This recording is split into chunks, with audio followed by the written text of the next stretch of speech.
Mas eu queria dizer que o tio é uma das pessoas que eu mais amo nesse mundo.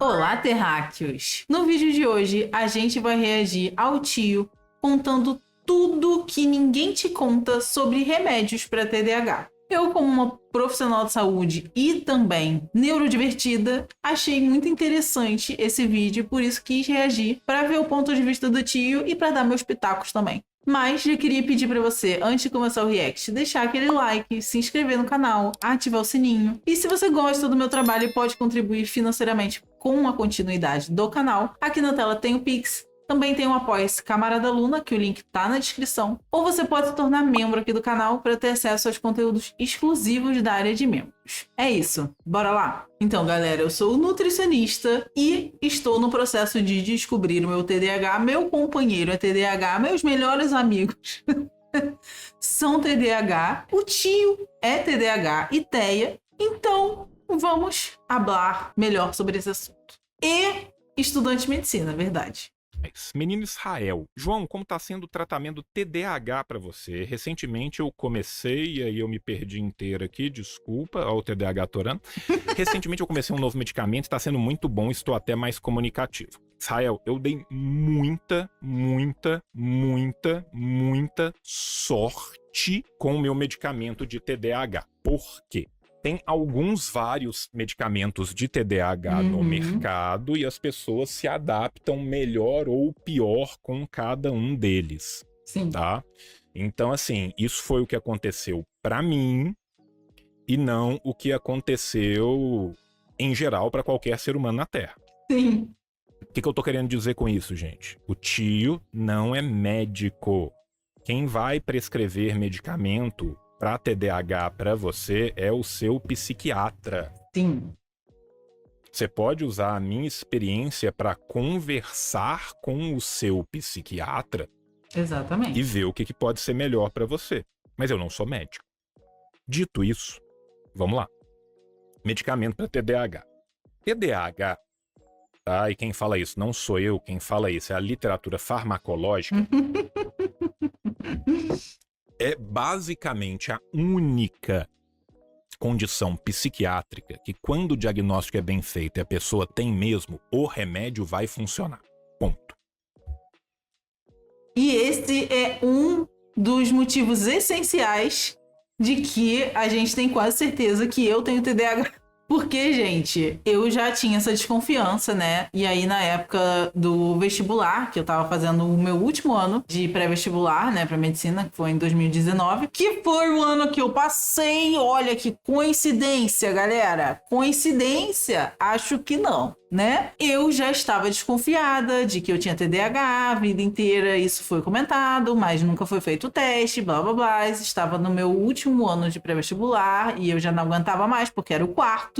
Eu não sabia que era o último, né? Então, assim, estava com medo de ter um quinto, um sexto. Meu Deus, socorro. E aí eu resolvi procurar um neurologista, falar que eu tinha suspeita de TDAH. E aí ele me passou Ritalina. E aí, no ano de 2019, eu tomei Ritalina de 10 miligramas todos os dias para estudar, que eu ficava no cursinho de 7 da manhã até as 7 da noite. E aí eu tomava uma no meu café da manhã e uma depois do almoço. E olha, gente, a Luna passou no vestibular. E olha, gente, a Luna conseguiu estudar como nunca tinha conseguido na vida dela. Meu Deus, que doideira. Assim, o tio tá falando muita verdade. Essa coisa de que quem tem TDAH, se isso for diagnosticado e for recomendado o remédio que funciona, vai ser muito bom. Essa é uma das minhas principais desconfianças. Quando eu disse isso para a neuropsicóloga, ela falou, importante, né? Isso aí, bem importante você falar. Então, a anamnese é importante também. Agora, isso significa que, dentre os vários remédios que a gente tem para TDAH, todos eles vão funcionar no máximo, no melhor que ele pode? Conserta, tio? Não.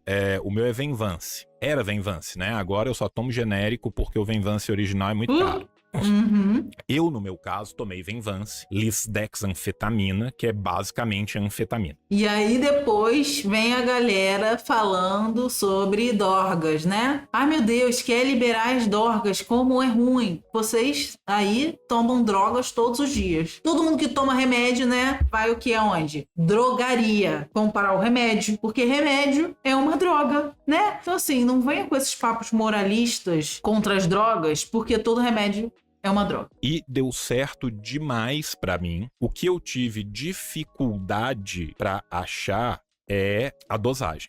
Uhum. Eu tô fazendo tratamento pro meu TDAH já deve ter uns 2 anos, tá? E aí o que acontece? Eu fui mudando essa dosagem ao longo do tempo. No começo deu muito certo pros sintomas de TDAH, mas fudeu meu sono. Ah, sim. Depois de um tempo, meu corpo se habituou, meu sono melhorou, mas o remédio piorou. Uhum. Aí eu subi a dosagem e meu sono piorou de novo. Aí eu adaptei de novo, mas eu tinha que tomar quetiapina de tempos em tempos e a quetiapina não me fazia bem. Caramba, cara, sério. Aí eu subi a dosagem de novo, porque por outros motivos que eu entrei em crise, e aí foi ótimo e fudeu meu sono de vez. E agora eu desci a dosagem um pouco e cheguei em 60 miligramas, aonde eu consigo dormir com alguma qualidade e estabilizou meus sintomas. Uhum. Só que eu não tomo só isso, eu tomo Velija. O Velija, ele não é um antidepressivo, na verdade ele é um antipsicótico de segunda geração. Os estudos foram demonstrando que em pessoas que estão no espectro, né, que são do espectro autista, muitas vezes o antipsicótico de segunda geração funciona melhor para condições depressivas do que os próprios antidepressivos. Comigo foi verdade. Uhum. Só que eu cheguei no rolê de chegar nesses 2 remédios e tá bem assim com esses 2 remédios depois de 26 combinações de remédio ao longo da minha vida.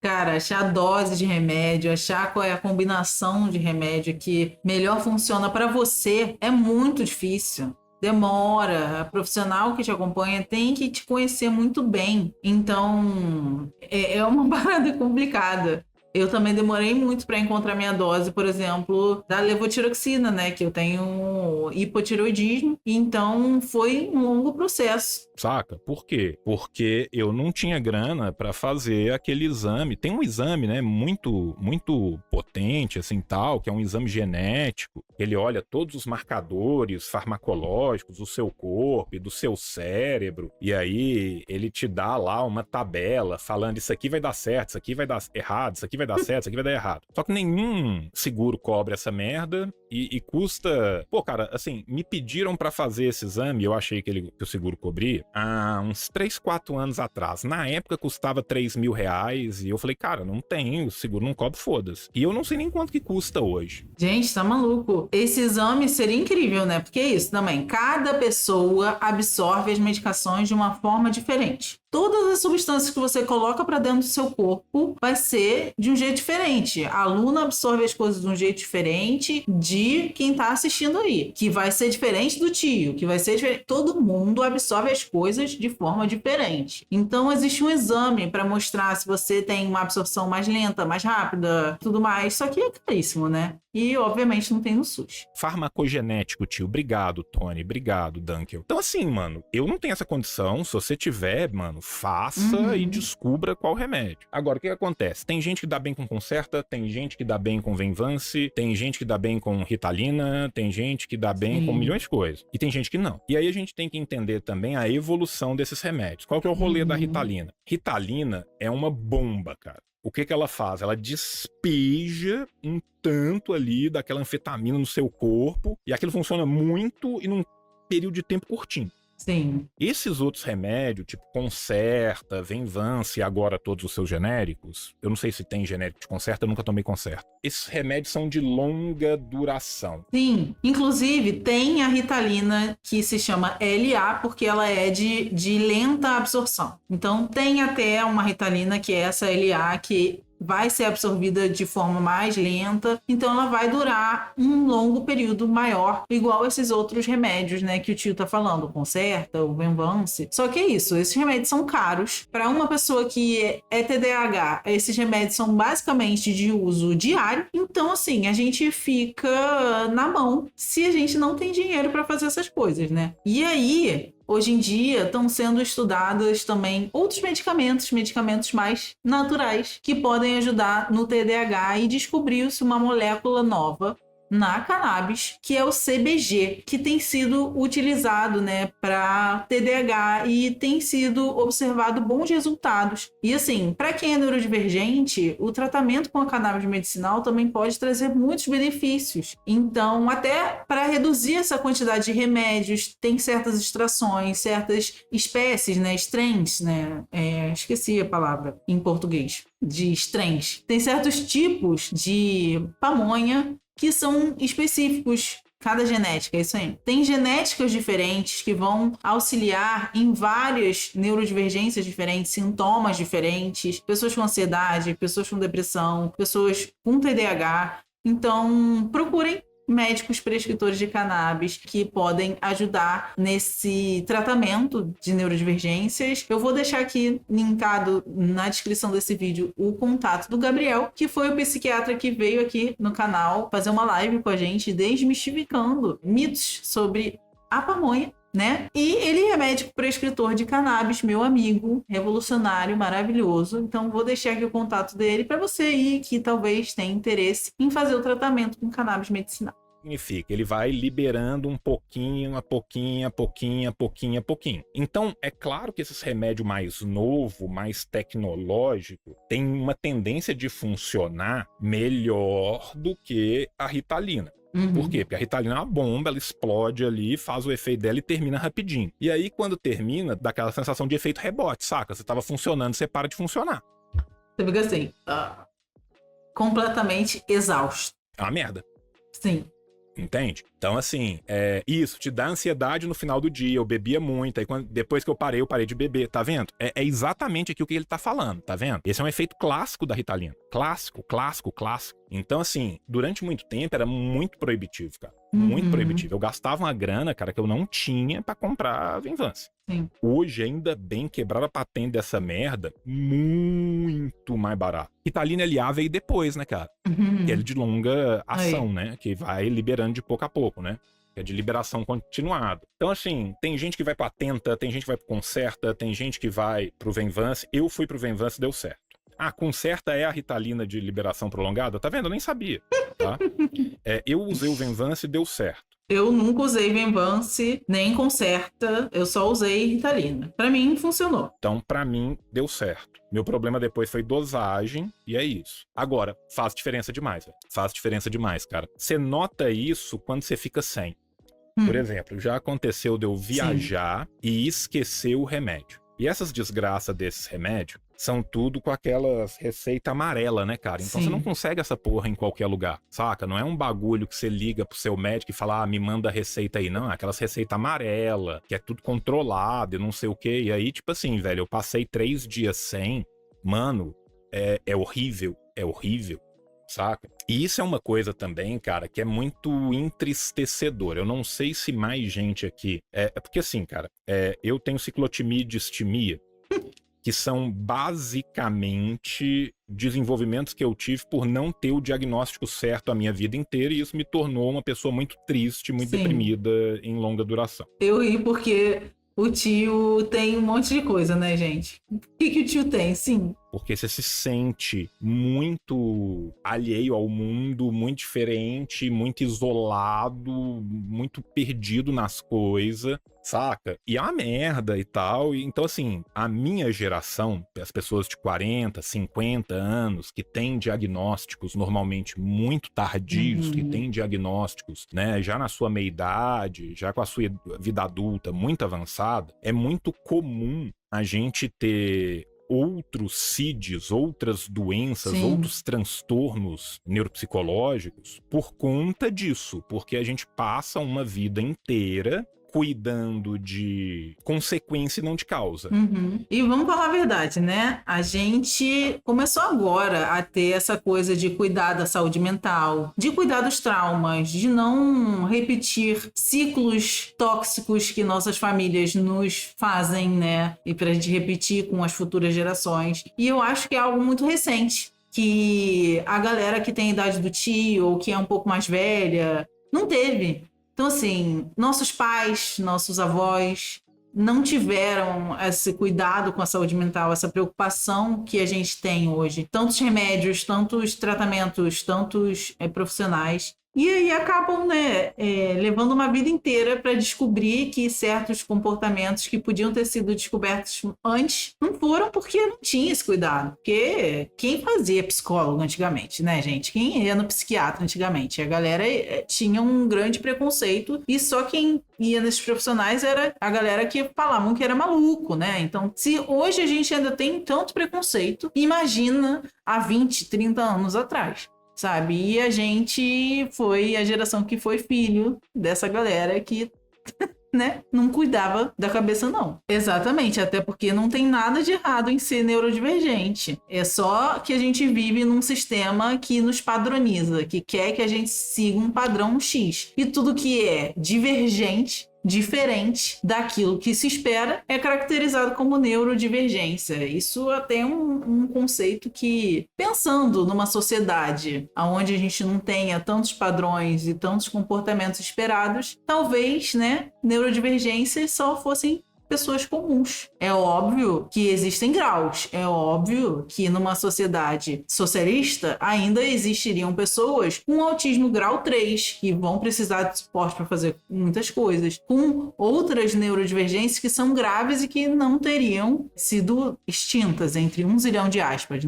Mas a gente pensando numa sociedade que não tem esse padrão de produtividade que as coisas precisam ter, tudo muito produtivo, seguir as coisas, talvez, né, as coisas fossem diferentes do que é hoje. E ainda tem muita coisa pra gente estudar sobre esse assunto e muita coisa pra ser descoberta. Tem uma coisa de você imaginar um cara que era diabético, vai descobrir que é diabético com 40 anos de idade, e antes disso ele cuidava só das feridas que apareciam num pé, dos problemas que ele tinha com qualquer coisa, você entende? A merda. Você tá cuidando da parte errada. Você tá enxugando gelo. Sim. Né? Você tem que cuidar do quê? Da diabetes. Então, quando a gente tem diagnóstico, a gente passa a ter uma outra possibilidade, que é a possibilidade de cuidar de fato da causa. Exatamente. E ainda tem um outro porém para você, mulher, igual a mim.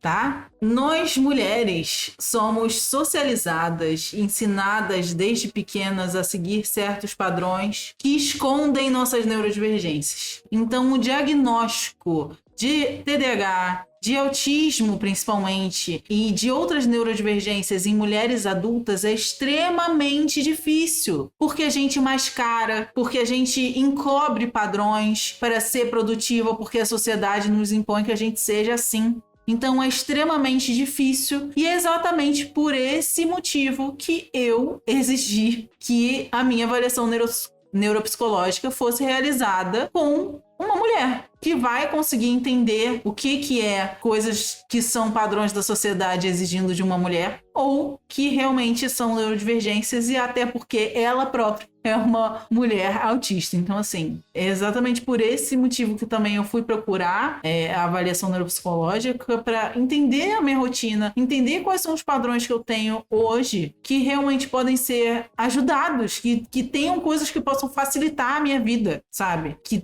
me dê ferramentas. E é isso que eu acho que todo mundo que procura uma avaliação neuropsicológica tá querendo, sabe? Se entender os seus padrões, entender suas limitações, principalmente. Quando a gente tem diagnóstico tardio, normalmente isso já vem acompanhado de outras comorbidades que vão surgindo ao longo do tempo, que é o meu caso. Então eu também tomo Velija. E o Velija, cara, ele funciona muito como regulador de humor pra mim, só que quando eu fico um dia sem tomar, cara, bate a bad violentíssima, assim. E isso causa uma dor existencial que eu acho que só quem é neurodivergente, quem tem distimia ou depressão profunda ou ciclotimia, que tem problema de humor rebaixado, vai entender, que é você falar assim, porra, mano, que merda, eu só funciono à base de remédio.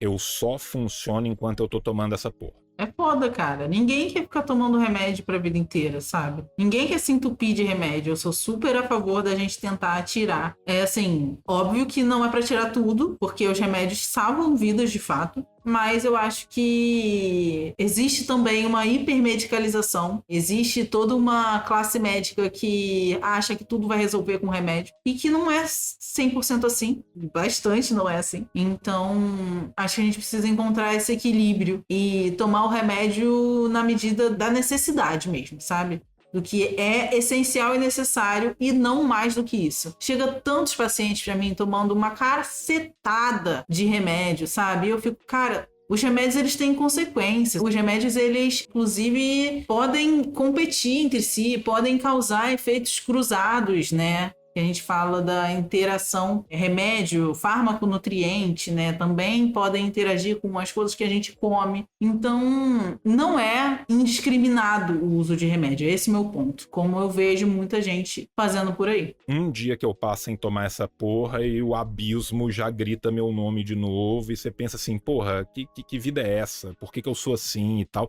E é um bagulho que vai te puxando pra baixo, saca? Então uma outra coisa que é importante a gente falar, cara, é que remédio, a partir do momento que ele foi recomendado pelo seu médico, cara, tome. Se ele não tá te fazendo bem, converse com o seu médico rapidamente, ligue pro cara e avisa. Não corta isso sozinho, saca, velho? Uma das coisas que causa mais crise, que causa mais suicídios, que causa mais mortes na população neurodivergente é isso. É essa sensação de não funcionalidade que você tem rapidamente quando você cessa um remédio e que te faz sentir um ser não funcional, saca, velho? E eu acho que isso é uma coisa pouco falada, entende? E eu acho que é uma coisa que é importante a gente falar, ainda mais eu, que todo mundo sabe que eu sou neurodivergente, que eu faço disso uma bandeira pela qual eu luto, para que meus filhos não tenham que perder, meu irmão, a quantidade de amigo que eu perdi, velho.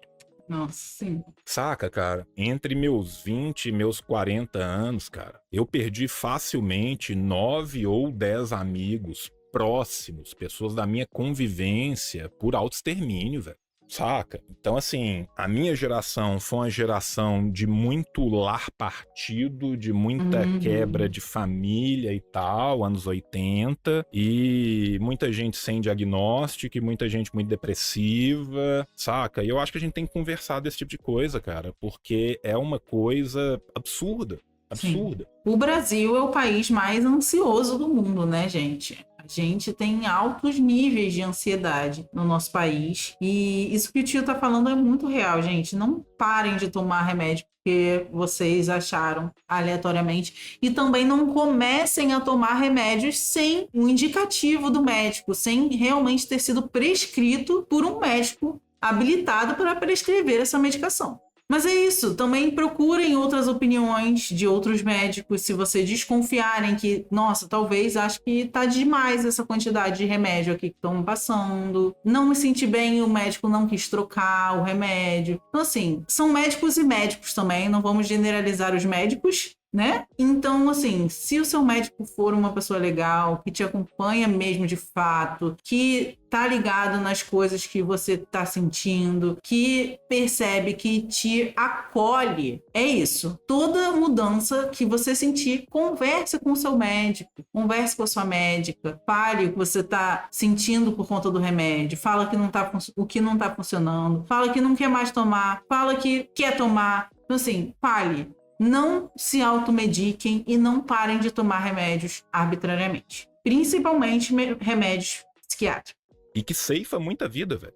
Ceifa muita vida. Então, assim, se a gente tivesse um modelo de saúde pública, de saúde mental, de cuidado, que permitisse às pessoas ter mais acesso a diagnóstico, a tratamento, a terapia, terapia. Quantas e quantas e quantas dessas pessoas ainda estariam aqui, cara? Quanta gente a gente não teria perdido, saca? Então, assim, é uma luta por quem tá aqui, é uma luta por esses que se foram e é uma luta pros que estão na frente pra não ir também, saca? Então, eu acho que é bom a gente ter esse tipo de conversa aqui. Lógico, Sim. concordo demais. O Mr. Link Gamer aqui tá falando, vale dizer que o acirramento da luta de classe também tem papel nisso, sim, cara. Nós vivemos numa sociedade que é cada vez mais adoecedora, saca? Então a gente muitas vezes é nós por nós, a gente tem que correr atrás. Então pensa pra você ver o que é um sameca da vida, cara. Saca? Se eu pudesse falar assim, Sim. porra, João, o que você acha que é o negócio que você participou, que são as coisas mais importantes que você fez, cara? Eu diria, pô, eu tenho um dedinho meu ali dentro do Sameca, que é importantíssimo, eu tenho um dedinho meu dentro do júri, que é importantíssimo, eu tenho, saca? É esse tipo de coisa que é importante, cara. Sim. Eu amo este homem num tanto que eu não consigo nem Esse tipo de externalizar. Eu só queria, antes de terminar o vídeo, falar pra vocês que essa blusa do tio tá me dando um pouco de nervoso, porque apesar de eu saber que são palmeiras de coqueiro, pra mim, eu olho assim, parecem aranhas e estou... Tava me dando nervoso. Só queria falar isso. E pensar que eu não tô maluca. Alguém aqui pensou a mesma coisa? Só fala aí pra eu ver se eu não tô maluca. Só eu que pensei isso, porque a minha aracnofobia também é aflorada. No caso... Mas eu queria dizer que o tio é uma das pessoas que eu mais amo nesse mundo, mais uma vez falando. E sim, a Sameca é muito importante, o júri é muito importante e principalmente, tio, você é muito importante para nós. Nós neurodivertidos, principalmente, mas nós em geral. E muito obrigada por esse vídeo, muito obrigada por sempre falar abertamente sobre neurodivergências. Eu acho que todo mundo aqui que é neurodivergente ou que pelo menos suspeita que tenha neurodivergência já se sentiu acolhido por você de alguma forma. E muito obrigada por se expor muitas vezes para falar sobre esses assuntos. É muito importante pra gente. E é isso, é importante pra gente que tá aqui e é importante pros que vão vir ainda. Por isso, eu também quis fazer esse react e eu espero que você que chegou até o final desse vídeo tenha gostado. Por isso, já deixa aquele like, se inscreve no canal, ativa o sininho pra não perder nenhum conteúdo novo. E se você gosta do meu trabalho e pode contribuir financeiramente para a continuidade do canal, aqui na tela tem o Pix, na descrição tem o link do Apoia-se, Camarada Luna, ou você pode se tornar membro aqui do canal para ter acesso a conteúdos exclusivos da área de membros. E se você estiver precisando de uma nutricionista radical que não vai te julgar, que vai te acolher, na descrição tem o link para você agendar uma consulta comigo também. É isso, gente. Beijos e até a vitória.